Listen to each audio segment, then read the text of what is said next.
விவசாயிகளின் வாழ்க்கையோடு ஒன்றியவைகள்தான் மாடுகள். ஒவ்வொரு நாளும் முப்பொழுதும் மாடுகளை தங்கள் குடும்ப உறுப்பினர்களைப் போலத்தான் விவசாயிகள் கருதி வருகின்றனர். உதாரணத்திற்கு ஒரு விவசாயியின் வாழ்க்கையை பார்க்கலாம்.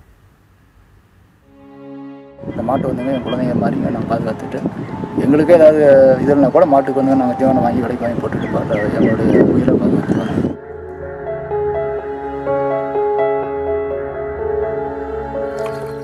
இதுதான் ஒவ்வொரு விவசாயியின் மனதும். கந்தசாமி என்ற இந்த விவசாயி சேலம் மாவட்டம் ஓமலூர் அருகே கருப்பணம்பட்டி கிராமத்தைச் சேர்ந்தவர். 1975ஆம் ஆண்டு BA பொருளாதாரம் படித்து முடித்தபின் விவசாயத்தையும் அத்துடன் மாடு வளர்ப்பையும் வாழ்வின் ஆதாரமாக மேற்கொள்ள தொடங்கினார். ஒரு மாடு வாங்கினாங்க, கிட்டத்தட்ட 50,000 ரூபாய்க்கு ஆகுதுங்க ஒரு மாட்டினுடைய விலைங்க. அந்த மாட்டு வந்து நம்ம 50,000 போட்டு விலை கொடுத்து வாங்கி அதுக்கு தீவனம் போட்டு வளர்த்தி அதில் நம்ம பால் கறந்து ஊற்றி பார்த்தாங்க. பெரும்பாலும் நமக்கு வந்து அந்த விலைக்கும் அந்த நம்ம உழைப்புக்குமோ அது வந்து சரி ஈடுகட்டுறது இல்லைங்க. அதை விட நமக்கு வந்து குறைவான வருமானம் தான் வருதுங்க. இருந்தாலும் நாங்கள் வந்து ரொம்ப நீண்ட நாளாக மாடு வச்சுக்கிறதுனால வேறு வழி இல்லாமல் இந்த மாட்டை வச்சு பாதுகாத்துட்டு அதை நாங்கள் நஷ்டம் அடைஞ்சாலும் அதுக்கு வந்து அதை வச்சு பராமரித்து வந்துருக்குறோங்க.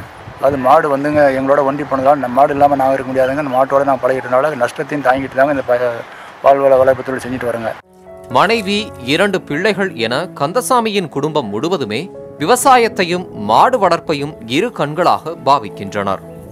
ஆவின் தீவனம், கலப்பு தீவனம் போடுவோம், தவிடு, பருத்திக்கொட்டை, புண்ணாக்கு இதெல்லாம் கொடுக்குங்க. இது கொடுக்கறதுனால வந்துங்க பாலுடைய தரம், அந்த SNF ஃபேட்டுக்கெல்லாம் வந்து ஓரளவுக்கு வந்து நமக்கு ஓரளவுக்கு விலை கிடைக்குங்க. அது மாதிரி பண்ணிட்டு வரோங்க. அப்புறம் வந்து இந்த மாதிரி மாட்டுக்கு வந்துங்க அதெல்லாம் வந்துங்க இந்த தாது உப்புன்னு சொல்லி அது வந்து கொடுத்துட்டு வந்தால் மாட்டுக்கு வந்து எல்லாரோட சத்தும் இருக்குங்க, மாடு ஆரோக்கியமாக இருக்குங்க, சின்னப்படிக்கிட்லையும் பிரச்சனை வராமல் இருக்குங்க. மாடுகள் வளர்க்கும் விவசாயிகளை அரசு ஊக்குவிக்க வேண்டும் என்றும் மானிய விலையில் தீவனங்கள் வழங்க வேண்டும் என்றும் கந்தசாமி போன்ற விவசாயிகள் கோரிக்கை விடுக்கின்றனர். விவசாயிகளின் எண்ணிக்கை தற்போது குறைந்து வருவது போலவே மாடுகளின் வளர்ப்பு எண்ணிக்கையும் குறைந்து வருகிறது. இதை தடுக்க தமிழக அரசு போதுமான நடவடிக்கை எடுக்க வேண்டும் என்பதே அனைவரின் வேண்டுகோளாக உள்ளது. புதிய தலைமுறைக்காக ஓமலூரிலிருந்து கரு தங்கராஜு.